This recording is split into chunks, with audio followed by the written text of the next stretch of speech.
All right, let's jump right in. Welcome to today's Explainer.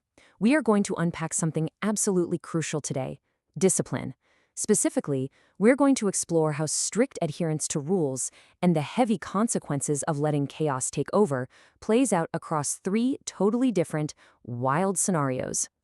Now, you might be wondering, what on earth connects a day trader bottling the stock market, world leaders sweating it out at a high stakes G7 summit, and a 400-year-old ghost from a South Indian fantasy epic? I know, it sounds like the setup to a really bizarre joke, right? But stick with me, because the connection here is actually pretty profound. Here's the twist. Whether you're navigating crazy financial markets, managing incredibly tense geopolitical relations, or, just existing as a supernatural entity bound to a magical pact, the absolute necessity of discipline and following the rules is the only true shield you have against total chaos. In every single one of these cases, breaking the rules doesn't just mean a slap on the wrist. No way. It means literal catastrophic failure. So let's look at Section 1. Winning the internal battle and the psychology of trading. The biggest battle in trading isn't actually fought on the charts. It's fought right inside the trader's own head. It's a real Jekyll and Hyde situation. On one side, you've got the emotional trader. This person is totally driven by FOMO, the fear of missing out. The revenge trading after a loss, just desperately chasing quick cash. Their internal rulebook is basically thrown out the window. But then on the flip side, look at the disciplined trader. This pro is entirely process-driven. They are patient. They calmly accept losses because, hey, it's just part of doing business. Lacking this kind of discipline doesn't just drain your bank account. It completely shatters your confidence. Our source hits the nail right on the head with this quote. The market doesn't just give us a loss. It shows us our real character. Think about it. The market itself is entirely emotionless. So who's the real wild card causing all the chaos? Yep, it's the trader. If you're impatient, the market exposes it immediately. If you're greedy, you are going to pay for it.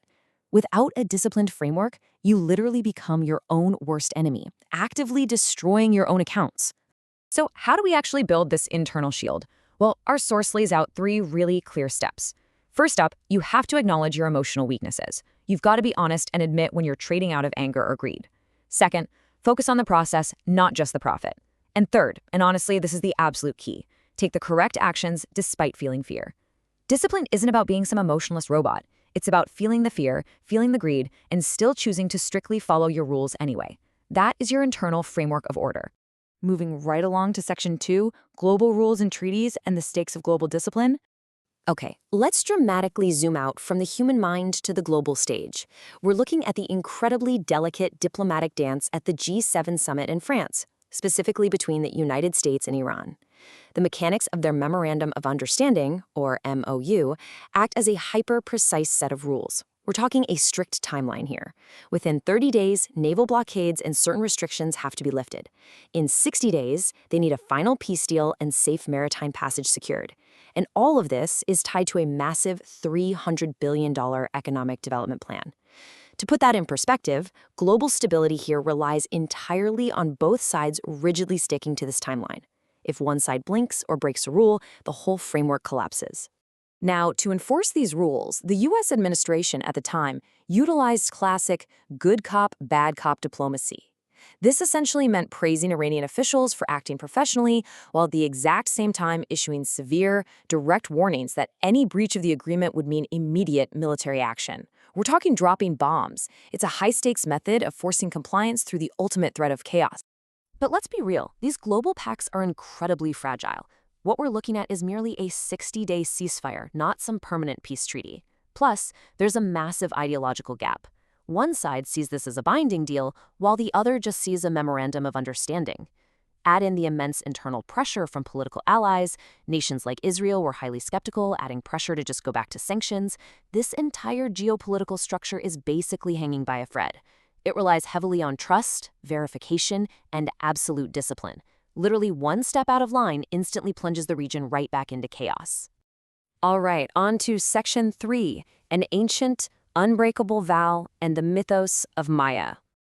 We are shifting gears entirely now into the supernatural.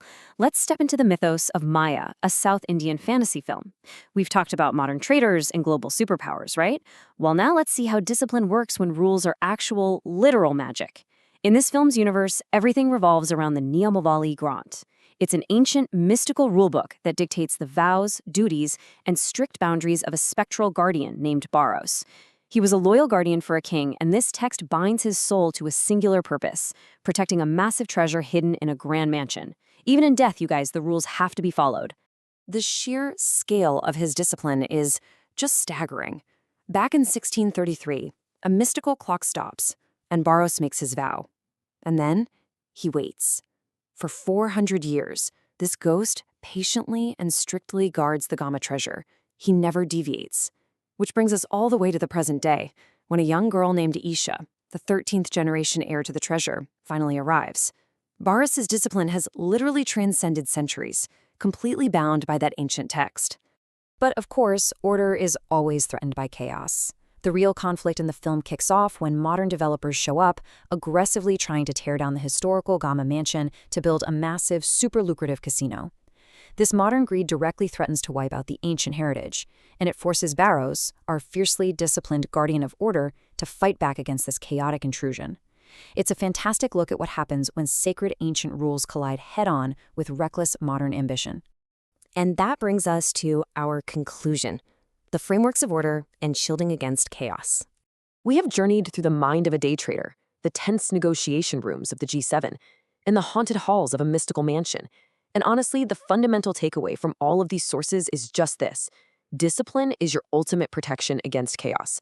Whether you are battling your own internal greed to save your financial capital, honoring a delicate 60-day global treaty to prevent a war, or upholding a 400-year-old mystical vow to protect a legacy, sticking to the rules is your absolute greatest shield. Because when discipline breaks, traders go bankrupt, nations go to war, and sacred heritage gets destroyed by greed.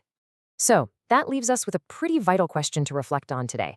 Where in your own life are you letting chaos override your rules? Are you ignoring your internal rulebook? Because as we've seen today, across literally every realm imaginable, the strength of your discipline is the only thing that decides whether you survive the chaos or get completely consumed by it. Think about that, keep your framework strong, and thanks so much for joining me for this explainer. I'll see you next time.